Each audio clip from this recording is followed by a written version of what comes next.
Hello student, I am Sunil Saxena from spectrum classes.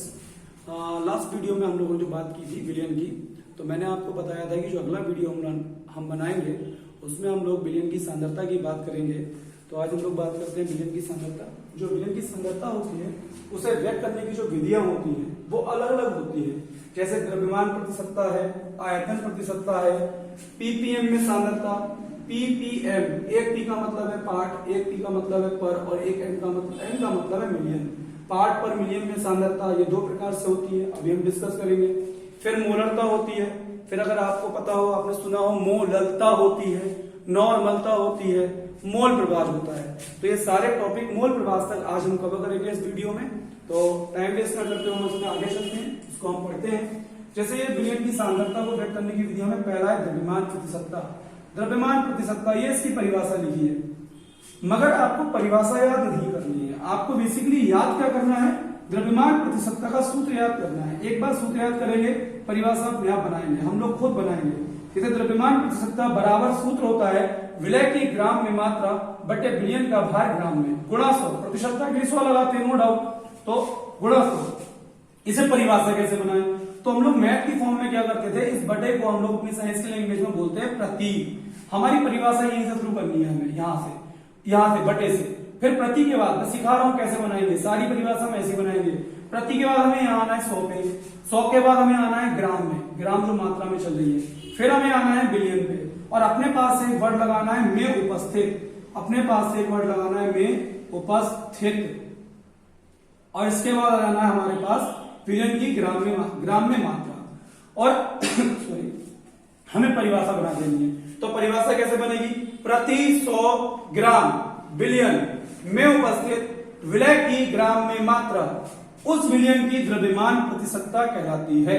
अगर आप ध्यान से देखें तो पूरी परिभाषा बोर्ड पे यही लिखी हुई है कि प्रति 100 ग्राम विलियन में उपस्थित, प्रति 100 ग्राम विलियन में उपस्थित विलय की ग्राम में मात्रा, विलय पदार्थ या विलय की ग्राम में मात्रा उस विलियन की द्रव्यमान प्रति सत्ता कहलाती है। बेसिकली आपको करना क्या है, केवल फॉर्मूला याद रखना है, द्रव्यमान प्रति सत्ता बराबर विलय की ग्राम में मात्रा बटे विलियन का भार ग्राम में गुणा 100, बस इतना कर देना है। और परिभाषा अपनी यहाँ से प्रति से उठा के बनानी है, मैं प्रति में डाल रहा हूं। हर बार आपको ध्यान रखना है ये प्रति है, और हर बार यहाँ पर हर परिभाषा में उपस्थित लगाना है, और आपको फिर ऊपर चले जाना है। इसके बाद इतना ही काम करना है। मैं इसको साफ करके समझाता हूं, दोबारा से समझिए। प्रति 100 ग्राम विलियन में उपस्थित विलय की ग्राम में मात्रा उस विलियन की द्रव्यमान प्रति सत्ता कहलाती है।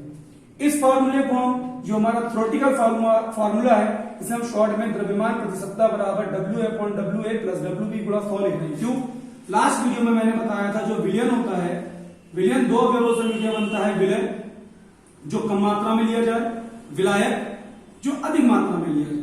विलय को अगर मैं A मान लूं और विलायक को B मान लूं, तो विलय का भार मैं दिखाऊंगा WA से और विलायक का भार WB से। केवल विलय के लिए ऊपर लिया है WA, और विलियन में दोनों होते हैं विलय और विलायक, तो नीचे लिया है विलियन का कुल भार टोटल पूरा, तो नीचे आया WA प्लस WB। ये द्रव्यमान प्रति सत्ता का शॉर्ट फॉर्मूला। द्रव्यमान प्रति सत्ता में इतना ही है, इतना ही कवर करना है, ये इसकी डेफिनेशन हो गई।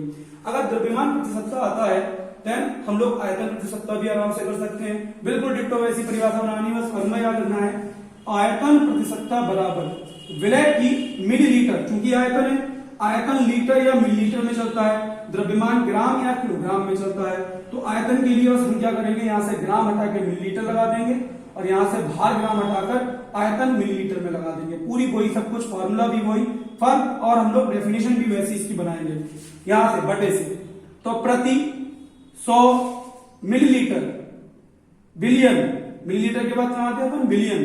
फिर यहां पर में उपस्थित विलय की मिलीलीटर में मात्रा उसकी आयतन प्रति सत्ता कहलाती है। जैसा ऊपर वाला बनाया डिटो बिल्कुल वैसे हमने नीचे वाला बनाया। अब अगर मैं इसका भी फॉर्मूला बनाना चाहूं तो इसका फॉर्मूला क्या बन जाएगा, इसका फॉर्मूला बन जाएगा, नीचे दिखेगा नहीं, मैं यहां लिख देता हूं, आयतन प्रति सत्ता बराबर विलय का आयतन, आयतन को V से दिखाते हैं, तो VA/VA प्लस VB और गुणा 100। तो ये हो गया हमारा आयतन प्रति सत्ता का फार्मूला। द्रव्यमान प्रति सत्ता फार्मूला याद करें, परिभाषा बनाएं। आयतन प्रति सत्ता फार्मूला याद करें, परिभाषा बनाएं। परिभाषा क्या बनी, प्रति 100 मिलीलीटर विलयन में उपस्थित विलय की मिलीलीटर में मात्रा उसकी उस विलयन की आयतन प्रतिशतता कहलाती है। फार्मूला याद करना है आपको, जैसे फार्मूला याद करेंगे ये परिभाषा अपने आप याद हो जाएगी। अब हम बात करते हैं किसकी, अब हमारा नेक्स्ट टॉपिक है पीपीएम में सांद्रता। उस साइड में लिखा है, मेरे ख्याल से साफ साफ सबको दिख रहा होगा, ठीक है। पीपीएम में सांद्रता, पीपीएम, दो पी है, तो एक पी का मतलब तो होता है पार्ट, दूसरा पी का मतलब होता है पर, और तीसरा एम का मतलब होता है मिलियन। इसका मतलब है पार्ट पर मिलियन। मिलियन का मतलब सब लोग जानते हैं 10 लाख, 10 लाख को मिलियन बोलते हैं। तो जैसा ये फॉर्मूला था वैसे हमने फॉर्मूला बनाया, बस इसमें हमें याद रखना पड़ेगा कि हमारा जो ये फॉर्मूला है ये द्रव्यमान के लिए अलग चलेगा, द्रव्यमान के लिए अलग और आयतन के लिए अलग चलेगा। तो एक बार मैंने ये चीज ग्राम में लिखी है और दूसरी बार ये चीज मैंने आयतन के लिए एमएल में लिखी है। फॉर्मूला सेम है, मैं एक परिभाषा बनाऊंगा, दूसरी आप खुद बनाएंगे। तो पहले मैं पीपीएम में सांद्रता ग्राम के लिए बोलता हूं, द्रव्यमान के लिए। फार्मूला लिखा है विलय की ग्राम में मात्रा बटे विलयन का भार ग्राम में गुणा 10 की घात 6। 10 की पावर 6 का मतलब हो गया 10 लाख या 1 मिलियन, ये याद रखना है। तो परिभाषा यही से बनेगी। आप इसे बोल सकते हो प्रति 1 मिलियन, इसे 1 मिलियन भी पढ़ सकते हो या 10 लाख भी पढ़ सकते हो। प्रति 1 मिलियन ग्राम, फिर अपन गाएंगे विलयन, फिर यहां पर में उपस्थित, फिर विलय की ग्राम में मात्रा, ठीक। प्रति 1 मिलियन ग्राम बिलियन, फिर यहां पर क्या लिखते हैं हम लोग, में उपस्थित, ठीक है, में उपस्थित, ये बोलते हैं अपने पास। विलय की ग्राम में मात्रा उस विलयन की पीपीएम में सांद्रता कहलाती है। यह परिभाषा लिखी है, प्रति 1 मिलियन या 10 लाख ग्राम बिलियन में उपस्थित विलय पदार्थ की ग्राम में मात्रा उसकी पीपीएम में सांद्रता कहलाती है। अब इसी तरीके से दूसरी परिभाषा आप बना सकते हो आयतन के लिए। आयतन के लिए आप परिभाषा बनाओगे तो क्या करोगे, इसी प्रकार से लिख दिया मैंने, पीपीएम में सांद्रता किसके लिए, आयतन के लिए।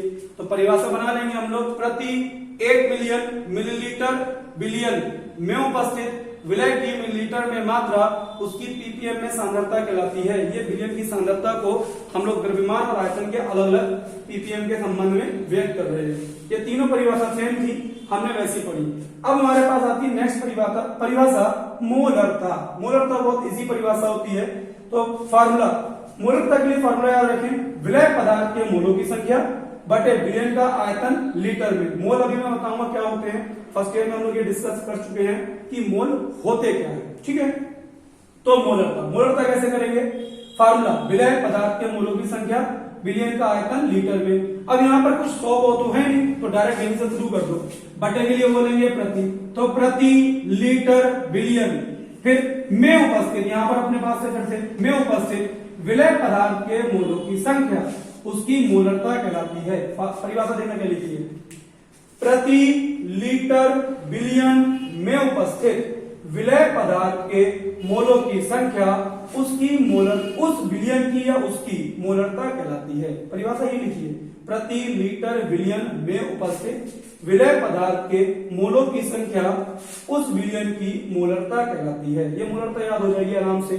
एक परिभाषा बोर्ड के एग्जाम में 12th UP and CBSE both दोनों एग्जाम में एक ना एक परिभाषा और एक न्यूमेरिकल आता ही आता है, इसलिए इसको याद कर लो, बिल्कुल एकदम रट्टा मार के बैठो और फिर इसके न्यूमेरिकल भी करेंगे। मोलों की संख्या, अब ये मोल क्या होते हैं, मोलों की संख्या बराबर होता है विलय का भार, जो भी आपको विलय दे रखा है 10 ग्राम 15 ग्राम 0.5 ग्राम उसे बोलते हैं भार। तो विलय का भार और नीचे विलय का अणुभार। अणुभार हम लोग निकालते हैं, केमिस्ट्री में मालूम है अणुभार, सबके परमाणु भार पता होते हैं और सूत्र लगा के हम लोग क्या कर देते हैं, सारी की सारी चीजों के अणुभार निकाल लेते हैं इस तरीके से, ठीक है। तो मोलरता हो गई हमारे पास द्रव्यमान प्रतिशतता हो गई, आयतन प्रतिशतता हो गई, पीपीएम में सांद्रता दोनों तरीके से हो गई, द्रव्यमान में आयतन में, और मोलरता हो गई। इस फॉर्मूले में मोलों की संख्या को यहां पर लगा दूं अगर, तो मेरे पास एक डायरेक्ट फॉर्मूला बन जाएगा जिसमें मोलों की जगह पर ये फॉर्मूला आ जाएगा। तो वो मैं लिख सकता हूं, लिख लेना आराम से, उसकी कोई जरूरत नहीं है। अब हम बात करते हैं नेक्स्ट टॉपिक की, यहां पर आगे बढ़ते हैं। मोलरता के बाद हमारे पास आता है मोललता।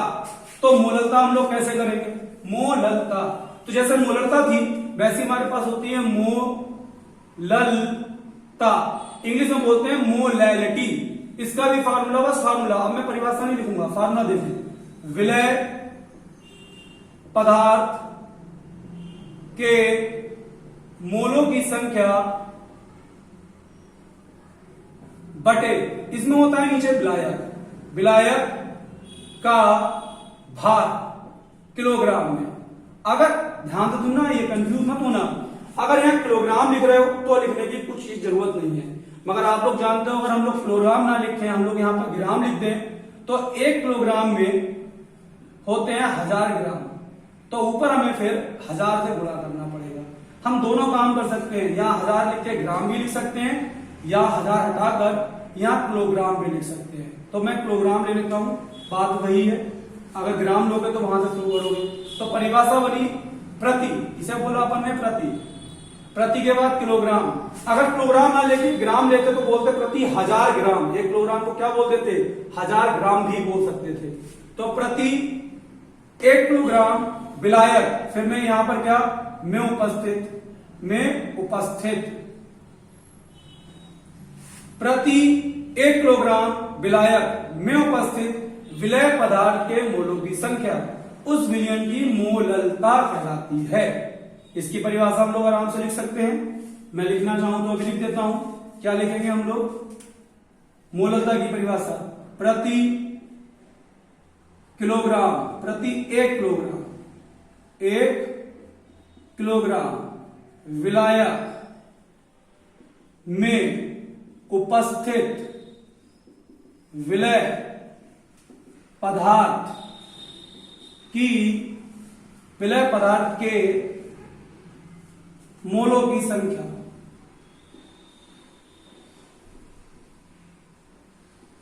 उस विलयन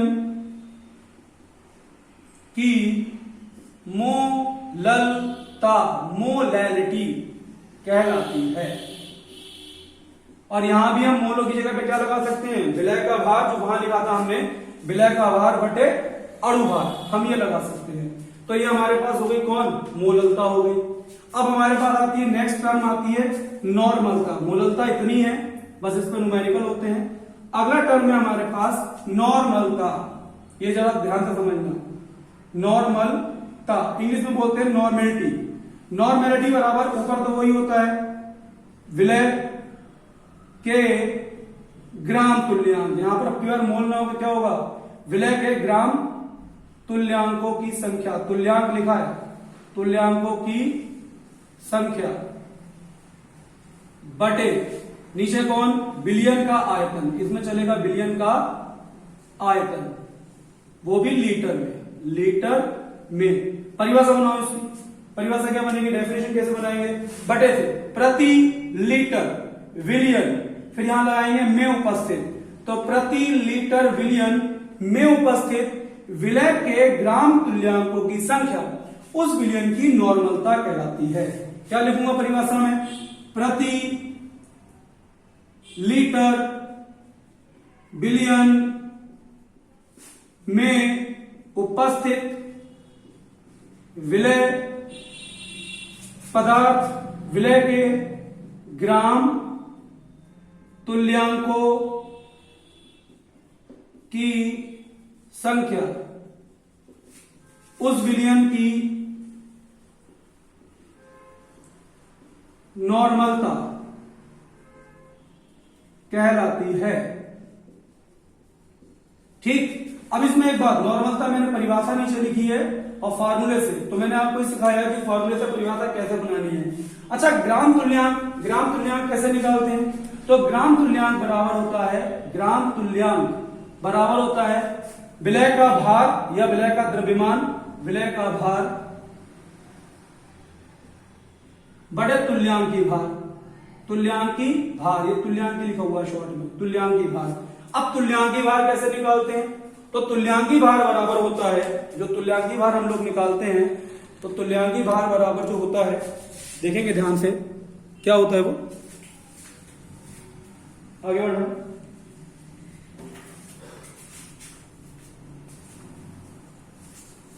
तुल्यांकी भार बराबर हमारे पास होता है, तुल्यांकी भार बराबर होता है विलय का अणुभार, विलय का अणुभार बटे अम्लीयता, पदार्थ की जो भी पदार्थ है उसकी अम्लीयता या क्षारीयता। जैसे मान लीजिए अम्लता क्षारीयता क्या है, जैसे मान लीजिए H2SO4 है, तो अम्ल की अम्लता होती है क्षारीयता, अम्ल की होती है क्षारीयता बेसिसिटी, और क्षार की होती है, जैसे मान लीजिए NaOH है, ये क्षार सब लोग जानते हैं, क्षार की होती है अम्लता। तो अगर हमें तुल्यांकी भाग निकालना है तो ऊपर तो हम लगा देंगे H2SO4 का अणुभार, ऊपर लिखेंगे विलय का अणुभार मतलब H2SO4 का अणुभार ऊपर लगा देंगे, ठीक है। और नीचे अम्लता या क्षारीयता, अगर मान लीजिए अम्ल है तो जिसमें इसमें इस H2SO4 में जितने एचाइन हैं, इस H2SO4 में जितने एचाइन होंगे वो इसकी क्षारीयता, इसमें 2 एचाइन है तो क्षारीयता ऊपर लगा देंगे, H2SO4 का अणुभार होता है 98 और क्षारीयता लगा देंगे यहाँ पर नीचे 2, यहां से तुल्यांकी भार आ जाएगा। फिर हम लोग तुल्यांकी भार जो पीछे लिख चुके हैं, जब तुल्यांकी भार आ जाएगा तो यहाँ से ग्राम तुल्यांक निकाल लेंगे, विलय का भार बटे तुल्यांकी भार, और फिर वो यहाँ लगा देंगे, तब निकलती है नॉर्मलता। मान लीजिए क्षार होता तो क्षार की अम्लता, जैसे ये NaOH है, NaOH में एक OH है तो इसकी अम्लता कितनी हो गई, H2SO4 की क्षारीयता है यहाँ पर 2 और अम्लता है यहाँ पर NaOH की 1। अगर मैं यहाँ फॉर्मूला लगाऊं तो H2SO4 के लिए ऊपर अणुभार लग जाएगा 98, निकाल देते हैं हम लोग और नीचे लगा देंगे 2। फिलहाल अभी हम न्यूमेरिकल की बात नहीं कर रहे हैं, हम लोग बात कर रहे हैं परिभाषाओं की। तो हमारे पास जो परिभाषा थी नॉर्मलता की, वो विलय की ग्राम तुल्यांकों की संख्या बटे विलयन का आयतन लीटर में। परिभाषा बनाई प्रति लीटर विलयन में उपस्थित विलय के ग्राम तुल्यांकों की संख्या उसकी नॉर्मलता कहलाती है। तो हमारी मोलरता हो गई, मोललता हो गई, नॉर्मलता हो गई। इसके बाद जो हमारा नेक्स्ट टॉपिक आता है वो नेक्स्ट टॉपिक है हमारा मोल प्रभाव, जो मोस्ट इंपोर्टेंट है 12th के एग्जाम के लिए। जो मोस्ट इंपोर्टेंट टॉपिक रहता है वो मोल प्रभाव रहता है, जगह जगह मिलेगा, राउल्ट के नियम में हर जगह मिलेगा। तो मोल प्रभाव का हम लोग क्या कर सकते हैं, मोल प्रभाव। मोल प्रभाव का मतलब होता है मोलों का हिस्सा। प्रभाव को हम लोग x से दिखाते हैं। तो जो विलयन है, विलयन, इस विलयन में 2 पदार्थ होते हैं, विलय मान लो A और विलायक मान लिया V। तो मोल प्रभाव मतलब विलयन में x का कितना हिस्सा है, A का कितना हिस्सा है, विलय का कितना हिस्सा है और विलायक B का कितना हिस्सा है, इसको हम बोल देते हैं मोल प्रभाव। तो मोल प्रभाव दोनों के अलग अलग होते हैं, विलय का अलग होता है मोल प्रभाव। मोल प्रभाव मान लो मैं निकाल रहा हूं मोल प्रभाव विलय का, विलय का मोल प्रभाव, विलय का मोल प्रभाव। तो x तो हो गया मोल प्रभाव और विलय के लिए A लगा देंगे बराबर, फार्मूला हो जाता है, फार्मूला लिख रहा हूं मैं, विलय के मोल, विलय के मोलों की संख्या बटे नीचे विलयन के कुल मोल। विलयन में दोनों चीजें आ गई, अब विलयन में विलय और विलायक दोनों, तो विलयन के कुल मोलों की संख्या, यह बना फार्मूला। तो इसे हम लोग शॉर्टकट में लिख सकते हैं, पहले परिभाषा बना लेते हैं फिर शॉर्टकट में लिखेंगे।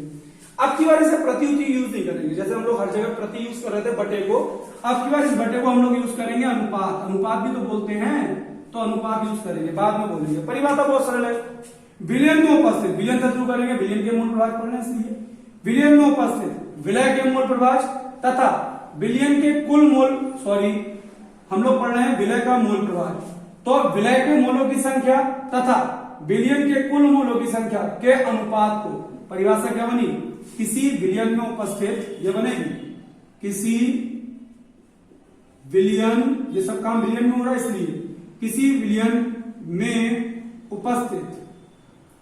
अब ये काम आगे की पूरी अपने पास से लगा दो फॉर्मूले से, विलय के मोलों की संख्या, विलय के मोलों की संख्या तथा, अब नीचे आ जाओ तथा लगा के, तथा विलयन के कुल मोलों की संख्या, विलयन के कुल मोलों की संख्या के बटे को क्या बोलेंगे, अनुपात। अनुपात को, जो ऊपर होता है उसी की परिभाषा, अनुपात को विलय, हम लोग पढ़ रहे थे विलय का मोल प्रभाव, तो विलय का मोल प्रभाव कहते हैं, ठीक है। ऊपर जो थे वो, नीचे जो था वो, ये सारा कुछ विलयन में उपस्थित था और बटे के लगाया अनुपात। तो परिभाषा क्या बनी, किसी विलयन में उपस्थिति अपने पास से लिया है। बाकी पूरा ताम झाम जो हमने लगाया वो पूरा फार्मूले से। किसी विलयन में उपस्थित विलय के मोलों की संख्या ऊपर है तथा विलयन के कुल मोलों की संख्या नीचे है के अनुपात, बटे को बोल दिया के अनुपात को विलय का मोल प्रभाज कहते हैं। ये विलय के लिए हो गया। ठीक है भाई। अगर मान लीजिए ऐसे मुझे विलय का करना हो, मान लीजिए सेम टू सेम मुझे विलय का करना हो, तो विलय के लिए क्या हो जाएगा, जहां विलय वहां लिख दूंगा मैं विलय, ये परिभाषा आप खुद बनाएंगे, विलय का मोल प्रभाज। तो आएगा क्या, जब विलय का था तो ऊपर विलय रखा, अब विलायक है तो ऊपर कौन रखेंगे, विलायक। तो विलायक का, विलायक के मोलों की संख्या बटे, नीचे आ जाओ, विलयन के कुल मोलों की संख्या। परिभाषा आप लोग खुद बनाएंगे ऊपर वाले की तरह। कैसे बनेगी मैं नहीं लिखूंगा, आप लिखेंगे अपने अपनी कॉपी में।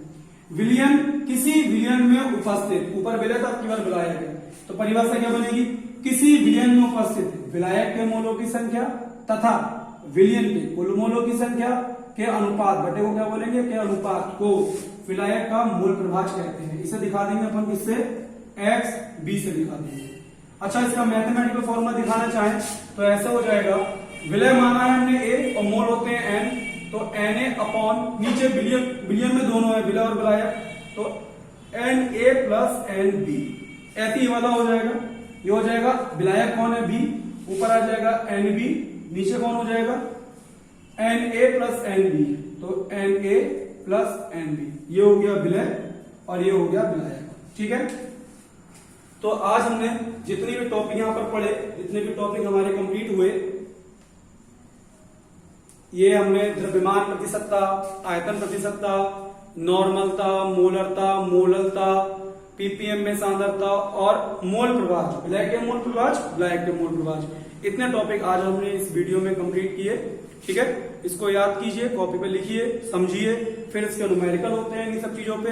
अगर ये वीडियो अच्छा लगे तो इसे लाइक कीजिए, सब्सक्राइब कीजिए, कमेंट कीजिए और शेयर कीजिए। मैं सुनील सक्सेना आपको पढ़ाने के लिए ऑनलाइन हर समय तैयार हूं। अगला वीडियो हमारा विलयन से संबंधित फिर से आएगा, जिसमें हम और टॉपिक्स की बात करेंगे आगे। ठीक है, ठीक, ऑल द बेस्ट।